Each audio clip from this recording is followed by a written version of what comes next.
Santo. Amén. Vamos a rezar en esta preparación para Pentecostés, esta oración al Espíritu Santo del Cardenal Verdier. Oh Espíritu Santo, amor del Padre y del Hijo, inspírame siempre lo que debo pensar, lo que debo decir, cómo debo decirlo, lo que debo callar, cómo debo actuar, lo que debo hacer para la gloria de Dios, bien de las almas y mi propia santificación. Espíritu Santo, dame agudeza para entender, capacidad para retener, método y facultad para aprender, sutileza para interpretar, gracia y eficacia para hablar. Dame acierto al empezar, dirección al progresar y perfección al acabar. Amén. Amén. Ave María Purísima, sin pecado concebida.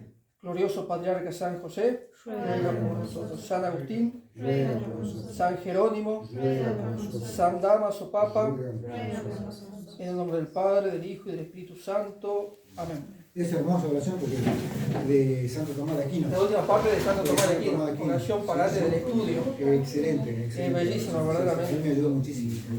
Me sigue ayudando la invocación. Bien. Bueno, se ve que el frío pensé que iba a hacer que no venga gente, pero bueno, se ve que han decidido venir. Y bueno, somos muchos, eso va a ser más tolerable también el frío. Levante por favor un poquito para que no se haga bien. Entonces vamos a empezar ahora con la charla de apologética que estamos dedicando desde hace ya varias reuniones a tratar el tema de la misa, ¿sí? El tema de la Santa Misa de diferentes perspectivas, de diferentes aspectos. Vamos profundizando cada vez más y más en este misterio que es la misa, que como sabemos no es algo que vayamos a comprender al 100% nunca. No es que después de algunos cursos vamos a decir, no, ya sé lo que es la misa. Sí, vamos a saber en esencia lo que es, vamos a saber definirlo, por supuesto, pero como es un misterio nunca lo vamos a penetrar acabadamente. Eso es algo que tenemos que entender y aceptar, porque todo lo que es de Dios, ¿sí?, nosotros lo podemos comprender hasta cierto punto, pero todo lo que es necesario para nuestra salvación podemos comprenderlo. ¿Sí? Esa es nuestra aspiración, ¿no? Conocer, como decía el principio fundamento que hemos leído hoy en la preparación de la novena. Sí, el hombre ha sido creado para conocer, alabar, hacer reverencia y servir a Dios, y mediante esto salvar el alma. Entonces, el conocimiento de Dios, ¿sí?, y de las cosas de Dios es para conocerlo y amarlo más, ¿sí? Ese es el objetivo. Hace un tiempo me acuerdo que alguien me preguntaba o me decía que casi no se menciona al Espíritu Santo en la misa, ¿sí? Como que habría casi una ausencia de la presencia del Espíritu Santo en la misa. Y yo decía, no, en realidad en la misa está presente el Espíritu Santo. Pero digo, bueno, está bueno entonces, ya que estamos preparándonos para Pentecostés, reflexionar un poco en cuál es el momento central en el cual se hace más patente la acción del Espíritu Santo, ¿sí? Sabemos que la liturgia de siempre, como decimos, es obra de Cristo y de la Iglesia, pero donde está Cristo está el Padre y está el Espíritu Santo. Entonces, nosotros sabemos que en la liturgia, como en la misa, está presente la Trinidad. Está el Padre, el Hijo y el Espíritu Santo. Pero distinguimos, ¿no?, que en la liturgia, en la misa, digamos concretamente, siempre distinguimos que se dirige al Padre por Jesucristo y es el Espíritu Santo el que lo hace presente, ¿sí? Bien, dentro de la misa, la parte más importante se puede decir que es... ¿Cuál es la parte más importante de la misa? La consagración, ¿sí? Todo lo anterior de alguna manera va preparando, ¿sí?, ese momento que es el culmen de la liturgia en la Santa Misa, que es la consagración. Bien, y yo les pregunto, ¿cómo se produce la consagración? ¿Quién la produce? ¿En qué momento? No tengan miedo y no tengan temor en equivocarse, porque si bien lo vamos a ir desarrollando, pero está bueno porque son nociones que seguramente estamos familiarizados, pero está bueno que lo podamos conversar, ¿sí? Claro, por ejemplo... Tratemos de ser bien concreto. ¿En qué momento se produce la consagración? ¿Quién la produce y cómo se produce? Bueno, el Padre, cuando empieza el momento de la consagración, baja el Espíritu Santo. Muy bien. Al altar. Y hay un gesto ahí, hay un bien. gesto que hace el Padre con las manos. Exacto. Hace un gesto ahí, que siempre le decimos a los chiquitos que miren las manos del sacerdote, Sí. Donde ella hace y pronuncia las palabras. Muy bien. Pronuncia las palabras. Ese es el momento ese gesto que hace el sacerdote, Ujú. bueno, tenemos en la Santa Misa, están ofrecidos, ¿sí?, los dones. Ujú. El Padre en algún momento de la misa hace un gesto con las manos, ¿sí? Bueno, supongo que estas son las manos, Ujú. ¿sí? Cae la casa suya, ¿sí? Mejor que yo digo. El Padre hace un gesto con las Sí. manos, ¿sí? Y en ese momento, el Padre, ¿sí?, pide que el Espíritu Santo, ¿sí?, descienda sobre las ofrendas. ¿Cuáles son las ofrendas? El pan y el vino, ¿sí? Este momento se conoce, ¿sí?, como epíclesis. No sabía. En la misa tiene un nombre, epíclesis. ¿Lo de las manos? Viene del griego, esta oración, viene del griego, la palabra epíclesis, que significa invocación sobre o llamado sobre. O sea, se está llamando al Espíritu Santo, tercera persona de la Trinidad, a que venga sobre los dones, sobre las ofrendas, ¿sí? Y en ese momento es cuando se da que desciende el Espíritu Santo sobre las ofrendas, ¿sí?, para que se transformen en el cuerpo y la sangre de Cristo, ¿sí? O sea, este es el momento más importante de la misa. Acá voy a hacer una distinción, ¿sí? Ustedes saben que nuestra iglesia tiene como dos pulmones, como dice el Papa Juan Pablo II. La iglesia católica de Oriente y la iglesia católica de Occidente, de la cual nosotros formamos parte. ¿De cuál es? ¿Cómo se llama? El de Roma, el misal romano, digamos. Claro, de la de Occidente. De Occidente. ¿Sí? Entonces, tradición latina. Claro, ¿sí? sí, romano. Entonces, nosotros somos católicos romanos. Bueno, en la iglesia católica de Oriente, no estoy hablando de los ortodoxos, es una iglesia separada, ¿sí?, está en cisma. Entonces, pero hay una iglesia católica en Oriente también, que tiene toda una tradición litúrgica que la iglesia, por supuesto, asume, ¿sí?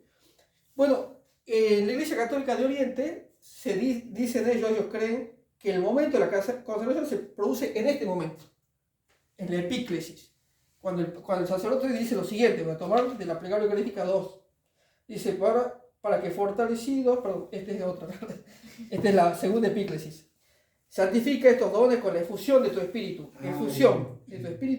de manera que se conviertan para nosotros en el cuerpo y sangre de Jesucristo, nuestro Señor. Es el momento en que el sacerdote con esta fórmula, con esta oración, pide que el Espíritu Santo descienda sobre los dones que se han presentado. Los orientales, los católicos orientales, dicen, en este momento se produce la transubstanciación. El Espíritu Santo desciende sobre las ofrendas y ahí, en ese momento, ya está Cristo presente. Nosotros, Iglesia Católica Latina, decimos que se produce con las palabras de Cristo. Claro. ¿Sí? Esto es mi cuerpo, esta es mi sangre. A los efectos prácticos no tiene tanta importancia porque siempre se da junta la epíclesis con las palabras de Cristo seguidamente. Entonces, el momento se puede decir igual es uno. Son maneras, digamos. Exactamente. Es lo mismo. Uno dice se produjo acá y nosotros decimos se produce acá. Pero están juntos igualmente, Claro, así que claro. no hay un problema. O sea, esto no suscitó ningún tipo de problema, de controversia, nada, porque siempre se da junto la epíclesis con la consagración. ¿Sí? Cualquier cosa que pregunta, duda, lo que surja, lo van diciendo, ¿sí? Entonces, se puede decir, la epíclesis 1 primero, porque hay otro momento también, pero no vamos a concentrar primero en esta. ¿Sí? Bien, como bien dijo Fede al principio, se da este gesto del sacerdote que pone las manos sobre los dones. ¿Sí? En que el Padre está con las manos extendidas, en un momento pone las manos sobre los dones y pronuncia esta oración que acabo de recitar. ¿Sí? Santifica estos dones con la efusión de tu Espíritu, de manera que se conviertan para nosotros en el cuerpo y sangre de Jesucristo nuestro Señor. Bien. Es como que ahí me habían dicho que el sacerdote tiene poder en la mano, ¿verdad? Pero totalmente. Tiene poder en la mano. Por eso yo no sabía que cuando un sacerdote se recibía, yo era chico y le besaban la mano y yo no entendía por qué. Pero es por eso, ¿no es cierto? Sus manos están consagradas para celebrar el sacrificio. Están ungidas. Las manos del sacerdote es algo, a ver, dentro de lo que es la tierra, dentro de lo que es este mundo, difícilmente uno puede encontrar después de la Eucaristía algo más sagrado que las manos del sacerdote. ¿Sí? Porque por sus manos se bendice, se perdonan nuestros pecados, se realiza el milagro de la transubstanciación. Cuando la sociedad era cristiana, ¿sí? Bueno, podemos decir nosotros que vivíamos una sociedad cristiana, ¿no? Cuando la sociedad era cristiana, cuando el espíritu del Evangelio infundía todo lo que eran las costumbres, la forma de pensar, era algo de tradición, pero que fluía naturalmente, que al sacerdote se lo salude besándole las manos. Claro, ¿sí? claro. Con más razón al obispo. Bueno, al obispo se le besaba el anillo por signo de la autoridad, reconociendo la autoridad, lo mismo que al Santo Padre, que al Papa. Pero al sacerdote se le besaban las manos. ¿Sí? De hecho, dentro de la liturgia actualmente, en la iglesia pervive lo que es el rito antes de la Reforma y el de la Reforma. En la liturgia tradicional, en momentos, por ejemplo, del ofertorio, cuando van a llevar la vinajera, el acólito besa la vinajera y en algún momento también besa la mano del sacerdote. ¿Sí? Se conservó ese gesto dentro de la misa que hoy se sigue celebrando, como les digo, ¿no? ¿Pero por qué? Porque es algo que realmente se está reconociendo ahí, un don inmenso de Dios en las manos del sacerdote. Ahí está el sacramento de la ordenación. Por eso en el rito de la ordenación hay un momento que se llama el besamanos. Sí, hay un momento en que el sacerdote, después de que se ordena, una forma de alguna manera de reconocer y celebrar ese acontecimiento, el besamanos. El sacerdote se pone, la gente en procesión besa la palma de las manos. ¿Sí? Se pone así como una filita, ¿sí? Y van besando las manos del sacerdote. Dice que es tan fuerte que es tan poderoso que si el sacerdote se condena, sigue siendo sacerdote. Es lo que hay místicos que han dicho lo único que brilla en el infierno son las manos de los sacerdotes que se condenaron. O sea, esto para que no lo sepamos, que bueno, todos tenemos la misión de santificarnos, y el sacerdote se puede condenar al sacerdote, hay que rezar por el sacerdote, pero el sacerdote que se condena eternamente va a ser sacerdote. Eternamente va a ser sacerdote de Cristo y sus manos siguen estando consagradas. Es tremendo esto, ¿no? Es tremendo, realmente. Bien. Buenísimo. ¿Este gesto qué significa? ¿Qué significa este gesto? Explíquese. Este gesto de las manos, concretamente, con la cual se hace la oración, ¿qué significa? ¿Alguien sabe qué significa? No, la verdad que no.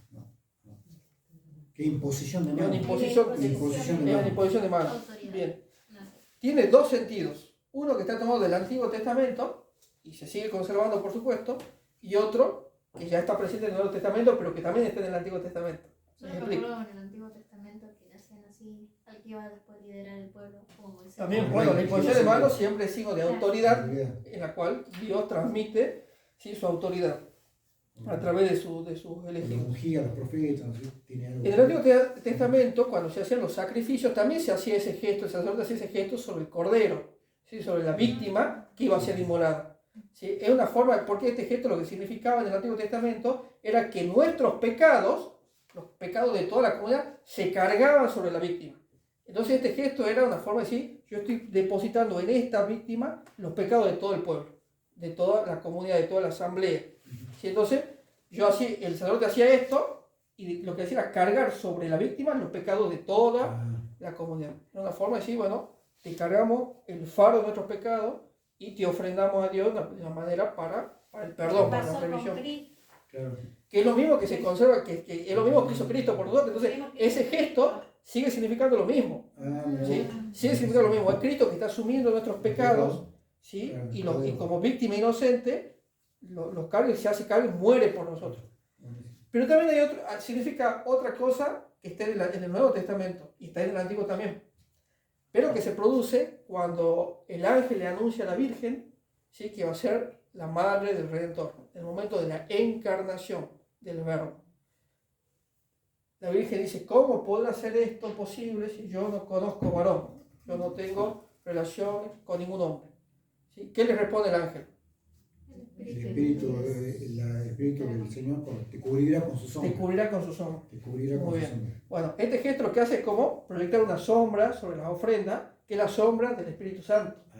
¿Sí? También ese gesto significa la sombra del Espíritu Santo sobre las ofrendas. Que no es solo simbólico, sino que es efectivo. O sea, realmente el Espíritu Santo está descendiendo sobre las ofrendas. Tremendo, ¿no? Entonces, ese momento es, el momento se puede decir, bueno, y ese momento donde todos nos ponemos de rodillas. Claro. Sí. Ese momento donde todos nos ponemos de rodillas. Acompañado con la cámara. ¿Por qué? ¿Pero por qué nos ponemos de rodillas? porque, digamos, está actuando el Espíritu Santo. Porque ahí se hace presente la Santísima Trinidad. Claro. Está el Espíritu Santo obrando para, se puede decir, nuevamente realizar el milagro de la encarnación, Claro. ¿sí? Y está el Padre, por supuesto, que a él se está dirigiendo la ofrenda. Sí, ¿Sí? Entonces, ese momento es un momento trinitario. Está la Santísima Trinidad, se puede decir, obrando de manera culmen. ¿Sí? En la liturgia. Entonces, todos nos podemos arrodillar, ¿es señal de qué? De adoración. De adoración. De adoración, exactamente. Estamos entre los momentos más importantes de la misa. Entonces, ahí nos arrodillamos todos en señal de adoración. Esta la Santísima Trinidad, el Espíritu Santo está descendiendo sobre los dones para producir, ¿qué cosa? Al mismo Cristo encarnado. Entonces, la sombra del Espíritu Santo que obró ese milagro en el seno virginal de la Virgen María, vuelve a obrar ese milagro en la misa, en los dones de pan y de vino. Y se produce, bueno, el sacrificio que es el mismo del Calvario, ¿verdad? Exactamente. Dice, por obra del Espíritu Santo nace Cristo en la encarnación. En la encarnación. Se produce la transustanciación del pan en su mismo cuerpo sagrado y se transforma la asamblea cristiana en cuerpo místico de Cristo, iglesia de Dios. ¿Por qué esto tiene que ver? Como le digo, esta es la primera epíclesis, la primera invocación del Espíritu Santo sobre los dones por el cual Cristo se hace presente con su cuerpo, sangre, alma y divinidad en los dones separados para él. Increíblemente, un milagro tremendo. Exactamente. Un milagro tremendo. Otro detalle voy a decir antes de comentar la segunda epíclesis. A este rito preceden otras oraciones y algo que nosotros le llamamos el ofertorio. ¿Qué hacemos en el ofertorio? Presentamos ¿qué? Los dones, pan y vino, ¿verdad? Bueno, estaba leyendo ahí un manual de liturgia donde dice, bueno, ya aquí en la presentación del pan y del vino, ya hay como tiene un nombre técnico que no me acuerdo ahora, pero ya se empieza a ver la preparación del sacrificio, dice, y se pone en manifiesto en qué dice, en que ya estamos separando algo del uso ordinario, lo estamos separando para Dios. ¿Sí? Y esto aquí nos hace recapitular un poco atrás lo que veníamos hablando cuando hablamos de la distinción entre lo sagrado y lo profano. Ajá. ¿Se acuerdan que decíamos que lo sagrado qué era? Lo reservado a Dios. Lo reservado a Dios.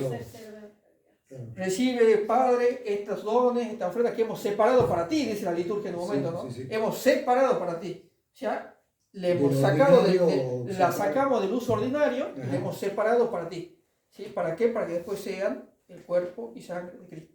¿Sí? Entonces ya en el mismo momento que se presentan los dones, ya nos introducimos, se puede decir, en los primeros pasos hacia el sacrificio. ¿Sí? Entonces, para que uno vea que todo tiene un sentido y que esta presentación de pan y vino, ¿sí? Ya está hablando de un momento sagrado, ¿sí? En la cual hay algo de la naturaleza que nosotros separamos exclusivamente para Dios. ¿Para qué? Para nada más y nada menos que se haga el sacrificio eucarístico. O sea, el sacrificio empieza desde el ofertorio o en el... Los ritos previos sí empiezan desde ahí. Obviamente sabemos que se concreta en la transustanciación, en la consagración, pero ya todo es sacrificial. Toda esa parte de la misa, después, con el ofertorio ya empieza la parte sacrificial de la misa. Exactamente. Bien, esta entonces acabamos de ver la primera epíclesis. Hay una segunda epíclesis, una segunda invocación que hace el sacerdote, que es después de la consagración y antes de la comunión, ¿sí? Que es un momento en que el sacerdote dice lo siguiente: para que fortalecidos con el cuerpo y la sangre de tu Hijo, llenos de su Espíritu Santo, formemos en Cristo un solo cuerpo y un solo espíritu. ¿Sí? Este se conoce como la segunda epíclesis o epíclesis de comunión. ¿Por qué? El mismo Espíritu que realizó el milagro de la transustanciación, realiza el milagro de la comunión. ¿Sí? O sea, todos los fieles se hacen uno gracias a la obra del Espíritu Santo. O sea, nosotros, por más buenas intenciones que tengamos, no podemos ser uno si no es porque Dios es el que nos une. Es Dios el que nos hace parte de su cuerpo y para poder participar de esta ofrenda que es el mismo Cristo, ¿no? Entonces, el Papa León decía que la iglesia se transforma en aquello que come. Exactamente. ¿Verdad? Nosotros nos transformamos en Cristo y somos parte del cuerpo de Cristo. Nos hacemos uno con Cristo. Bueno, el Evangelio de hoy era muy lindo porque Cristo reza por la unidad, ¿sí? Por la unidad de la iglesia. Y bueno, un poquito el guión acompañaba esa idea diciendo que la unidad únicamente es posible en Cristo, ¿sí? Y que lo que nos hace uno en Cristo es comulgar del cuerpo de Cristo. Y también hemos rezado en la oración de los fieles, en la oración universal, por la unidad, por el ecumenismo católico. O sea, el ecumenismo verdadero que la Iglesia siempre enseñó es el retorno de los hermanos separados a la unidad católica. ¿Sí? Porque cuando Cristo ora al Padre por la unidad, Padre, te pido para que todos sean uno, como tú y yo somos uno, para que el mundo crea, esa unidad se concretó. O sea, no podemos pensar que esa oración que Cristo hizo está pendiente. O sea, la unidad católica existe en su Iglesia. Lo que pasa es que muchas veces un ecumenismo mal entendido, dice, no, nosotros tenemos que hacer efectiva esa oración que es de Cristo. Y en realidad esa unidad ya está lograda.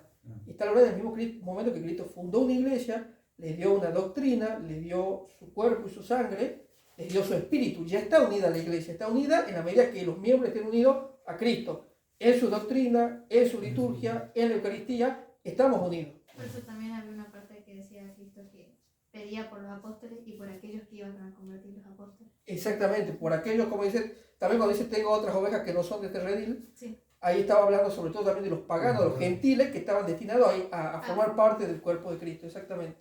Entonces, pues esto es algo que nosotros, creo que es importante que no lo tengamos en cuenta. Nosotros decimos que una de las notas de la iglesia, ¿cuál es? Que es una. Es una. Entonces no decimos, no, la iglesia es múltiple, no, la iglesia es una. Está unida, ¿por qué? Porque tiene un solo fundador, una sola doctrina, un solo culto, un solo espíritu. Es un solo cuerpo. Entonces, la unidad por la que Cristo rezó, ¿sí?, se hizo efectiva. Y se hizo efectiva a lo largo de la historia. Y es uno de los motivos de credibilidad de la Iglesia Católica. Porque si uno va al mundo protestante, el mundo protestante son totalmente dividido entre ellos. En lo único que están unidos es en atacar a la Iglesia Católica. Sí, porque el error es múltiple, la verdad es una, pero el error es múltiple. Ellos dicen, se pelean por muchas cuestiones, pero no tienen unidad. No tienen unidad. Cada uno se dice que es la iglesia verdadera. Y sí, esa es la pretensión que tienen, a pesar de que tienen un cuarto de tiempo de existencia, en el mejor de los casos, ¿no? Las iglesias protestantes históricas tendrán 500 años, pero después conocemos que casi todos los días surge una iglesia protestante nueva. Entonces, ¿y esta unidad quién la realiza? El Espíritu Santo. O sea, el Espíritu Santo es el que ha hecho posible que la Iglesia Católica, que la Iglesia de Cristo, a través de los siglos, cayeron reinos, cayeron imperios, cambiaron los tiempos, pues puede decir hubo cambios revolucionarios en la historia, pero la Iglesia Católica permanece siendo la misma. La del siglo I, la del siglo X, la del siglo XX, la del siglo XXI, sigue siendo la misma. Y eso es un signo, es algo milagroso porque muchos santos se convirtieron al ver que es la única institución que llevan mucho más de 1000 años.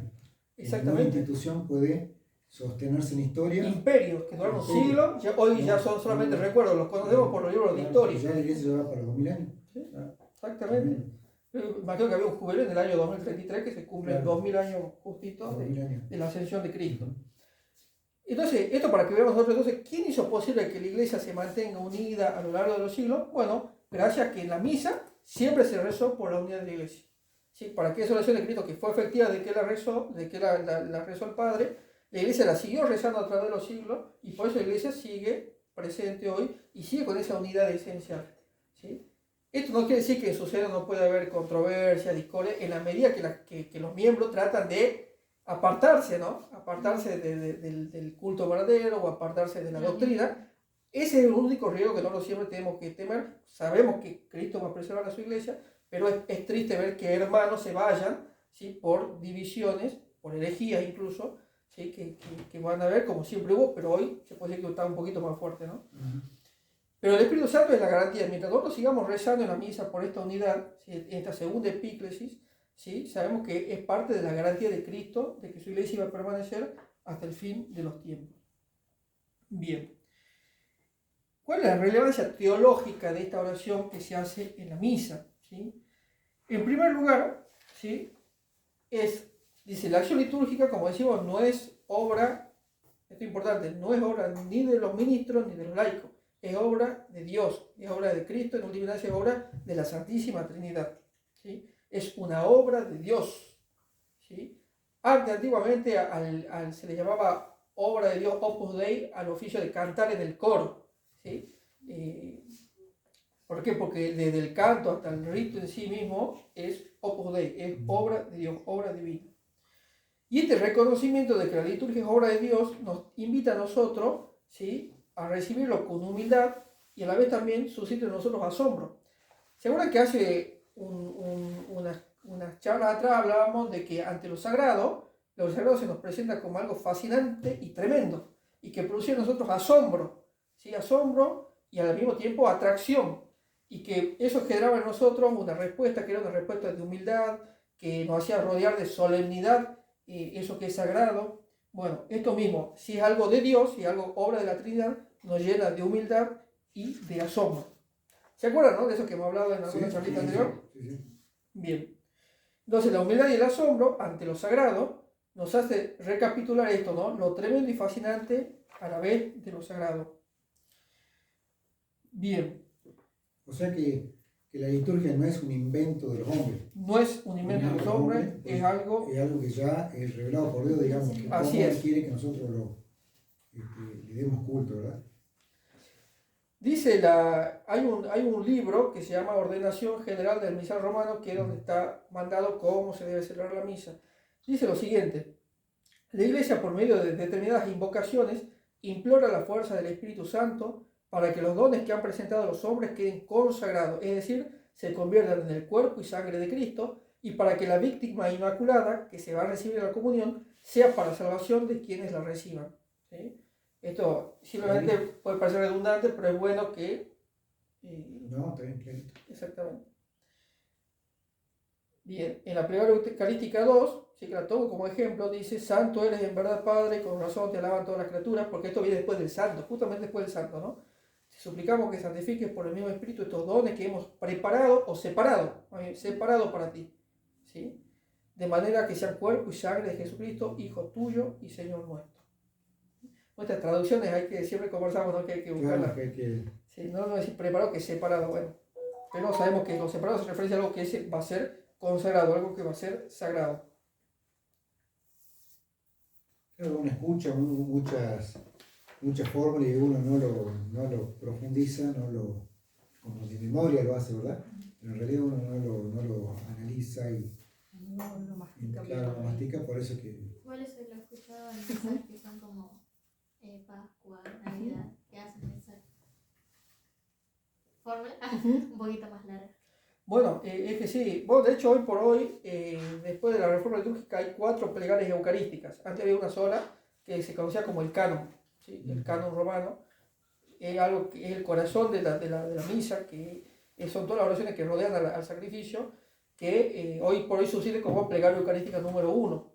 Que si uno conoce las oraciones sobre las ofrendas, sobre el cáliz, sobre el pan, es impresionante la catequesis que son esas oraciones. Bueno, es un pequeño detalle, digamos, porque es verdad que a veces varía la fórmula de las plegarias eucarísticas.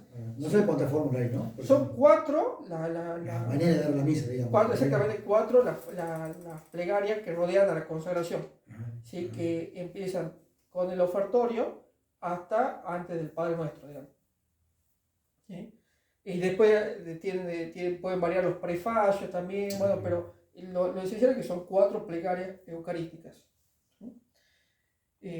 La primera es lo que era el canon, la oración más tradicional. La segunda es la más cortita, algunos conocen como el mini canon, que es la que se reza habitualmente. Después hay una, no me acuerdo si la tercera o la cuarta, la que es muy linda la oración también, porque hace referencia a todo el plan de salvación desde Adán, pasando por los profetas, y hace todo ese caminito, como Dios fue preparando hasta las diferentes alianzas, hasta llegar a la alianza nueva y eterna. Esa es una de, creo que la 3 o la 4, no me acuerdo. El Padre Beto parece que él usa una de esas, ¿no? El Padre Beto. Sí, hoy creo que usó la tercera, si no me equivoco. Sí. Así que, bueno, esto como para que entendamos un poquito mejor, entonces, cómo el Espíritu Santo, tercera persona de la Santísima Trinidad, obra en la misa en estos 2 momentos concretos. Les pregunto, ¿ustedes sabían esto? Sí sabía, pero no con la profundidad que... ¿cómo se llama? Epíclesis. Epíclesis, No sabía exactamente, no del griego conocía. significa Ajá. invocación, Invocación. ¿sí? O llamado también. Claro. O sea, se está traduciendo en realidad la misa un milagro. Es un milagro, la misa es un milagro permanente. Claro, es un uno milagro lo ve permanente. con ojos de la carne, digamos, pero es una cosa real que se está produciendo. Totalmente. Es algo real, es algo actual. Como siempre decimos, no es que es un nuevo sacrificio, es el mismo sacrificio de la cruz que se hace presente de manera sacramental. Es la misma víctima que se ofrece, que ya se ofreció y se ofrece, ¿sí? De manera incruenta, pero el sacrificio es el mismo. El mismo. ¿Sí? No es otro, es el mismo. Es como tener una máquina del tiempo Claro. e ir a ese momento. Hay un detalle en la liturgia voy a hacer una liturgia tradicional, en el ofertorio, dice: líbranos, Señor, de todos los males pasados, presentes y futuros. Siempre me llamó la atención porque decía pasados. Líbranos de los males pasados, presentes y futuros. Yo, ¿cómo puedo rezar yo? Porque El para que pasado, me libre de claro. los males pasados. Claro. Que se Sí. puede repetir. ¿No? Y en realidad esto tiene que tener una explicación más profunda, ¿no? O sea, tiene que ver con esto. ¿Vieron que uno dice de que la Virgen fue preservada del pecado en vista de los méritos de Cristo? ¿Sí? O sea, antes de que Cristo muere en la cruz, la Virgen en vista ya de los méritos de Cristo ya fue preservada del pecado. Bueno, y esto tiene que ver con lo siguiente, ¿no? De que Dios está fuera del tiempo. Dios está fuera del tiempo, Dios ya conoce todo. Incluso conoce las oraciones, incluso que nosotros íbamos a hacer en algún momento antes de convertirnos, por ejemplo. ¿Sí? Y esas oraciones, esas gracias que Dios da en el tiempo para nosotros, Dios desde la eternidad ya las puede aplicar como Él quiera. O sea, entonces es un misterio, por supuesto, ¿no? Es de la misma manera cuando nosotros acompañamos a Cristo en Jueves Santo, por ejemplo. Uno dice, pero lo estamos acompañando de manera simbólica, si Cristo ya padeció. En realidad, sí y no. Nosotros en ese momento, aunque no lo queramos, nos cueste entenderlo, no es que no lo queramos creer, aunque nos cueste entenderlo, Cristo en ese Jueves Santo, ¿sí? Nuestras oraciones de hoy estuvieron en ese momento también. ¿Sí? Porque esto es algo que se da en otro plano, en un plano un plano de eternidad. Por eso el sacrificio es nuevo y eterno. Entonces, no tiene sentido el tiempo. Exactamente. Nosotros en la misa, nosotros nos introducimos en una dimensión atemporal. Sí, pasa el tiempo, empieza la misa a las 20, termina a las 21. Pero lo que está pasando está fuera del tiempo. ¿Sí?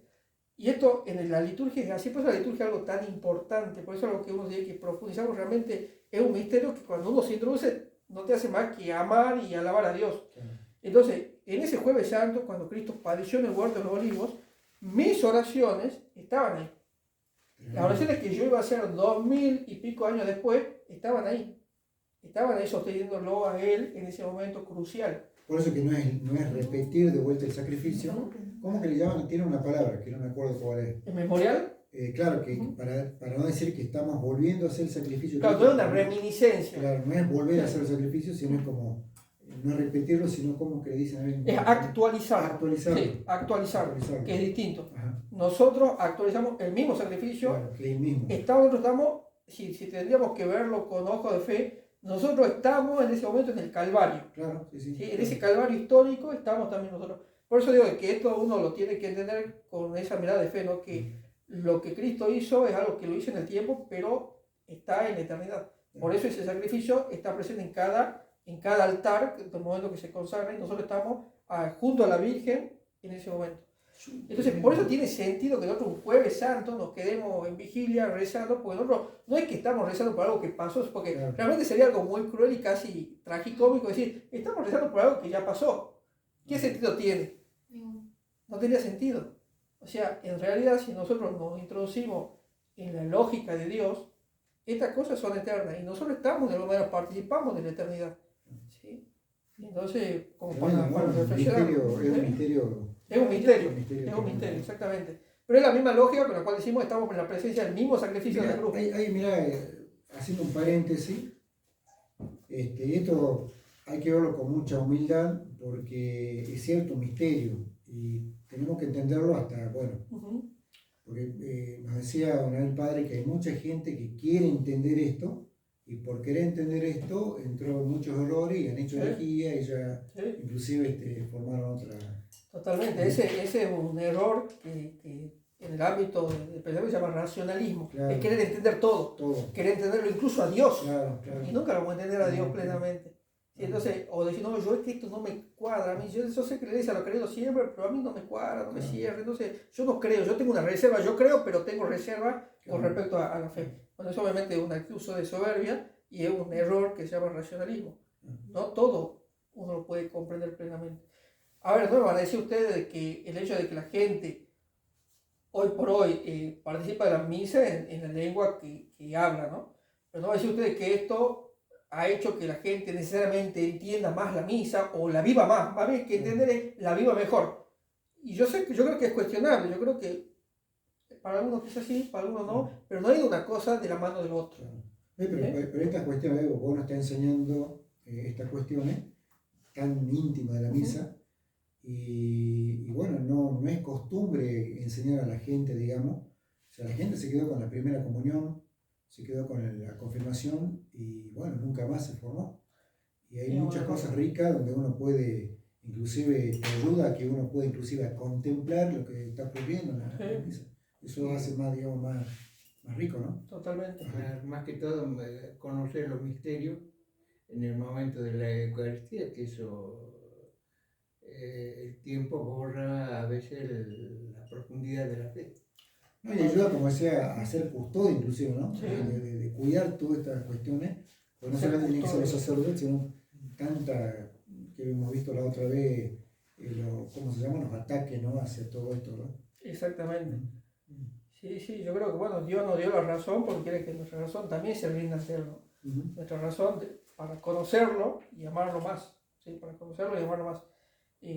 Pero es bueno conocer las cosas de la fe porque es hasta un deber hoy en día porque hay mucha ignorancia religiosa, mucha ignorancia de la fe y eso hace que la gente esté alejada muchas veces. A veces los argumentos no son muy profundos, ¿no? El derecho de decir, ¿por qué yo me tengo que confesar con un hombre? Pero bueno, ahí le tienes que explicar que no es, sí, como hombre es una cosa, pero en ese momento está haciendo de Cristo, si Cristo está perdonando a través del sacerdote, por poner un argumento común y corriente, ¿no? Bueno, que lo que pasa es que ese argumento, ¿por qué me tengo que confesar con un hombre? Esas son palabras que vienen del protestantismo. Sí. No lo hace un católico, digamos, eso viene, o sea, mucha Sí, influencia. pero lamentablemente sí es verdad que hay muchos católicos que se han alejado, Ajá. ¿sí? Y agarran argumentos que han escuchado o lo que sea. Ajá. Y decir, yo soy católico, pero no me confieso. Ajá. Y no, en realidad no es católico, por supuesto que no. Pero bueno, a lo que iba con esto es que uno, el sentido de formarnos en la fe es para amar más a Dios y para defenderlo también, porque hay que defender la fe. El mundo nunca dejó de atacar la fe. El mundo nunca dejó de estar en contra de Cristo.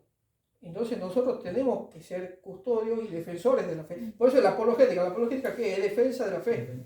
Voy a hacer una pregunta Sí. tal vez muy complicada, tal vez muy... Hay puente de abogado del diablo. Voy a hacer una pregunta tal vez picante, podríamos hacer, ¿no? Picante, porque justo se me viene a la cabeza el sacrificio de Cristo, lo que estamos hablando, ¿verdad? Sí. El mismo sacrificio que se hace en la misa del día lunes, es lo mismo. Sí. El mismo que se hace en la misa el día martes. Sí. ¿Sí? El miércoles también, el jueves también, el viernes también. Sí. ¿Sí? ¿Y por qué se dice que si vos faltás a la misa el domingo es pecado, pero lo otro no es pecado cuando venís el lunes si es lo mismo? ¿Se entiende? Claro, el sacrificio es el mismo. Entonces, ¿por qué dice que el día domingo? Puede decir que es una pregunta no es para simplemente para aprender, no es mi idea. Porque nos dice a nosotros que faltar la misa el domingo es un pecado. Sí. ¿Por qué el domingo, si la misa es la misma, el sacrificio es lo mismo, los días de semana, por ejemplo? Es una pregunta que capaz que sea un poco... Sí, no sé si... Hay que reírme, dice. Yo no lo sé contestar, pero sé que tiene una razón, sé que tiene una lógica, pero no sé por qué, ¿no? La verdad que no. Es función de la formación. Porque dice que misa precepto. Sí, misa precepto que... Yo creo que la respuesta es porque Dios lo dijo y punto, ¿no es cierto? Porque Jesús lo dijo y... Sí, yo creo que yo me remontaría que desde el principio Dios se reservó un día en la semana solo para él. Ajá. Que para el pueblo judío, que estaba Sábado, preparándose ¿no? a ser el pueblo cristiano, el pueblo de Dios, fue el sábado. Pero Sí. una vez que viene Cristo, el día que santifica es el domingo, el primer día de la semana, el día que resucita. Claro, entonces la iglesia con su autoridad, ¿sí? Dice, Sí. ese día en el cual Dios pidió ser adorado y dijo que en este día no hagan nada más que adorarme, que rendirme culto, El domingo. ¿sí? Que fue el séptimo día para los judíos y pasa a ser el primer día para los cristianos. Entonces, Buenísimo. es cumplir con la voluntad de Dios, que quiere tener un día Específico. especial para él, dedicado solamente a él. Buenísimo. ¿Sí? Entonces, esa es la razón. Después lo otro será por devoción, que Dios le agrada Me parece que muchísimo. por Cristo el día domingo resucitamos. Él resucita el día domingo, exactamente. Y en El ese sábado, momento sí. los apóstoles interpretan y se empiezan a juntar el día domingo para celebrar la fracción del pan, como dice en la Sagrada Escritura, ¿no? Es importante también, ya que estamos hablando del Espíritu Santo, ¿no? Hoy muchos de los errores que por ahí se introducen bajo la excusa de no, bueno, es que los primeros cristianos no hacían tal cosa. Entonces nosotros para volver, como que dicen, más a la pureza de los orígenes, tenemos que hacer como los primeros cristianos. Claro. Entonces, bueno, los primeros cristianos no tenían imágenes. Los primeros cristianos no hacían adoración eucarística. Los primeros cristianos recibían la comunión en la mano. Claro. Los primeros cristianos, bueno, Entonces, eso la Iglesia en algún momento ha dicho, el Papa Pío XII lo ha dicho, y después lo ha dicho el Papa Benedicto XVI, también lo ha dicho Juan Pablo II. Eso es arqueologismo. ¿Qué quiere decir arqueologismo? Es decir, querer poner como norma aquello que era el principio, sabiendo que la Iglesia no se quedó en el siglo I. La Iglesia tiene 2000 años, y ¿quién fue el que fue generando, produciendo de que la Iglesia cada vez profundice más en los misterios de la fe? ¿Quién fue? El Espíritu Santo. O sea, sería negar la acción del Espíritu Santo en la historia de la Iglesia, es decir, no, bueno, dejemos la adoración eucarística, que la adoración eucarística surgió en el siglo XII. Eso no es algo de los primeros cristianos. Entonces, las adoraciones eucarísticas surgieron en la Edad Media. Entonces, tenemos que volver al tiempo en que no había adoración eucarística. Sería un error. Es como que estamos viendo la explicitación de la revelación, ¿verdad? O sea, claro, el Espíritu Santo lo que hace, ¿qué hace? Lo que Cristo dijo: vendrá el Espíritu Santo y les enseñará, les hará comprender mejor todo lo que yo ya les he enseñado. Y eso valió para los apóstoles, pero valió para los apóstoles de todos los siglos, que son los obispos, ¿sí? Que siguieron ellos profundizando en el dogma. Y acá, perdón, decir una cosa. Y acá hay que tener cuidado con otra cuestión por ahí que se habla cuando se habla de la evolución del dogma. El dogma no evoluciona. La verdad no evoluciona, o sea, no cambia la verdad. Cristo es verdadero Dios, verdadero hombre en el siglo I, en el siglo XXI y en el siglo 50 y por siempre. ¿Sí? Eso no va a evolucionar en el sentido que va a cambiar. No, bueno, es que antes creíamos que Cristo era Dios, ahora ya creemos que en realidad era un hombre muy importante, una criatura muy importante, pero ya no era Dios. La presencia de Cristo en la Eucaristía, bueno, se ha puesto mucho énfasis en eso, pero en realidad ahora tengo que poner más énfasis en otra cosa. Cuidado con eso, ¿no? El dogma no evoluciona, lo que sí sucede es que se profundiza la comprensión del dogma, que es diferente. De la profundización del dogma de la presencia de Cristo en la Eucaristía surge en la adoración eucarística, por ejemplo. ¿Sí? Entonces surge esto de adorar a Cristo presente en la Eucaristía. En algún momento de la historia, sí, siglo XII, siglo XIII, surge en la adoración eucarística. ¿Sí? Entonces, vamos a decir, no, en realidad eso como no estaba al principio. Una vez el purista había explicado con respecto a la revelación, dice, ¿cómo que la revelación es una semilla? Sí.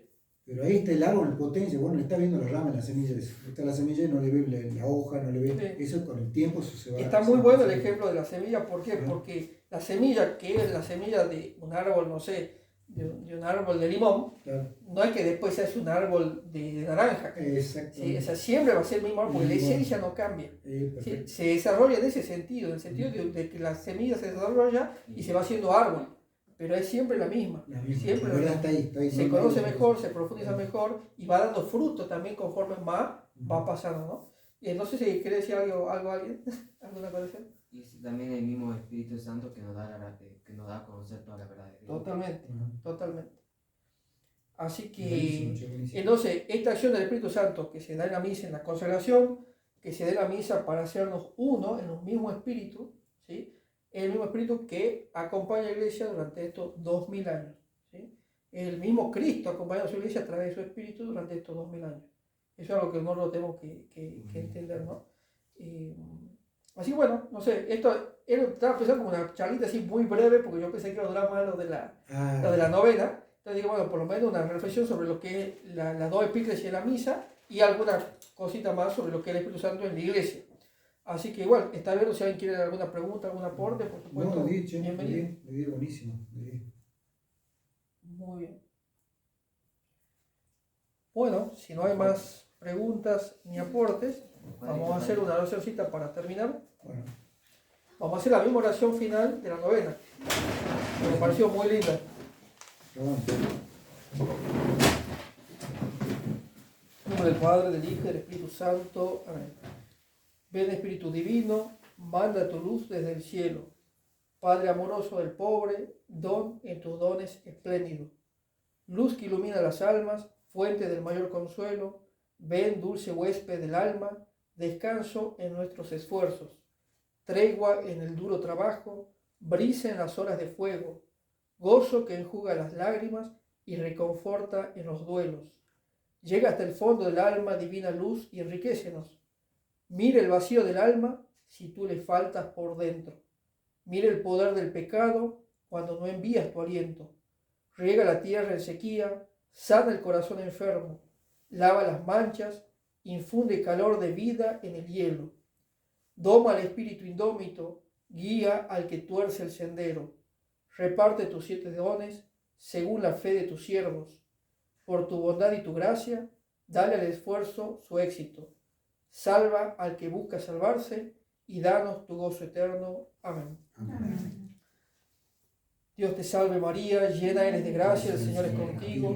Bendita tú eres entre todas las mujeres y bendito es el fruto de tu vientre Jesús. Santa María, Madre de Dios, ruega por nosotros pecadores, ahora y en la hora de nuestra muerte. Amén.